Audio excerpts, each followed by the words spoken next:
ឲ្យទៅទិញជាមួយនឹងថ្នាំដែលខ្ញុំធ្លាប់ប្រើសញ្ញាហូបហងនេះដែលជាផលិតផលរបស់ប្រទេសតៃវ៉ាន់គឺប្រកាសស័ក្តិសិទ្ធិបំផុតពេលមនុស្សឈឺដៃឈឺជើងលើកដៃមិនចង់រួចឥឡូវធ្វើការងារបានធម្មតាពេលមនុស្សជាអទេសរុញមកដើរលេងតាមក្រៅប្រទេសបានពេលមនុស្សដែលដេកនៅកន្ទេលបែរជាងើបអង្គុយញ៉ាំបាយខ្លួនឯងបានពេលមនុស្សដែលគេងអត់លក់ដេកធ្ងោសេរាល់ថ្ងៃរហូតទៅជាដេកលក់ឡើងសាច់ឡើងគីឡូតើបងប្អូនទាំងអស់គ្នាគិតមើលតើខ្ញុំបានបុណ្យប៉ុណ្ណាខ្ញុំជាអ្នកលក់ផលិតផលមួយរូបដែរតែហេតុអីទៅជាប្រមូលផលិតផលគេដែលអត់ចង់បានមួយរៀលសោះសូម្បីត្រូវទិញឲ្យប៉ាម៉ាក់ក្មេងខ្ញុំប្រើក៏ត្រូវទិញតម្លៃពេញដូចគេដូចឯងចឹងហើយខ្ញុំក៏មកគាត់ម្ដងច្រើនដោយសារតែអ្នកផ្ទះខ្ញុំប្រើត្រូវគ្រប់គ្នាជាពិសេសទៀតនោះគឺខ្ញុំទិញយកទៅជូនចាស់តែគាត់ខ្វះខាតគាត់អត់មានលទ្ធភាពក្នុងការប្រើប្រាស់ខ្ញុំត្រូវទិញយកទៅជូនពួកគាត់ទៀតតែខ្ញុំធ្វើដោយក្តីសុខដោយពេញចិត្តដោយសារតែនេះជាផលបុណ្យដែលធ្វើឲ្យខ្ញុំជួបតែរឿងល្អៗកន្លងមកមូលហេតុដែលខ្ញុំជួយប្រមូលផលិតផលនឹងដែលអត់ទាមទារចង់ចំណេញសំបី$1ដោយសារតែខ្ញុំដឹងគុណជាមួយនឹងផលិតផលនឹងដែលជួយឲ្យប៉ាម៉ាក់ក្មេងខ្ញុំដើរបានដោយសារតែកាលពីមុនគាត់ឈឺស្លាករ៉ាំរ៉ៃខ្លាំងទៅព្យាបាលនៅស្រុកក្រៅប្រទេសជិតខាងយើងអស់ជាង$200,000តែមកវិញគឺនៅតែជាប្រទេសរុញដដែលឈឺខ្លាំងរហូតដល់មិនមែនធម្មតាជិះឡានទៅបានឬក៏ជិះយន្តហោះធម្មតាដូចគេបានទេគឺត្រូវប៉ាវយន្តហោះពេទ្យមកដឹកពួកគាត់ទៅព្យាបាលជាមិនទាន់ពេលទៅព្យាបាលក្នុងខ្លួនគាត់អត់មានជំងឺអីទាំងអស់គឺពេទ្យឆែកមើលទៅគឺឃើញមានតែជំងឺសរសៃស្លាកហើយនឹងឡើងជាតិអាស៊ីតធ្វើឲ្យអ្នកផ្ទះយើងគឺខូចអារម្មណ៍មានវិបត្តិខាតលុយខាតពេលវេលាជាច្រើន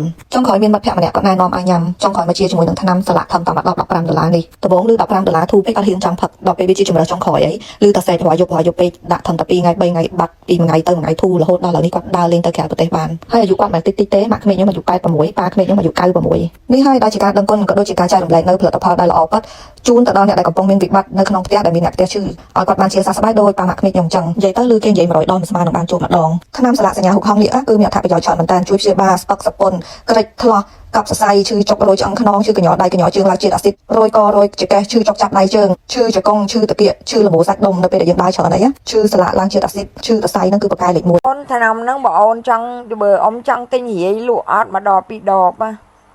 អូយអ៊ំទៅបើកមើលឃើញអូនហើយអ៊ំចែកពីគេមកបានមួយដបមកប្រកែមែនឆ្នាំហ្នឹងប្រកែមែន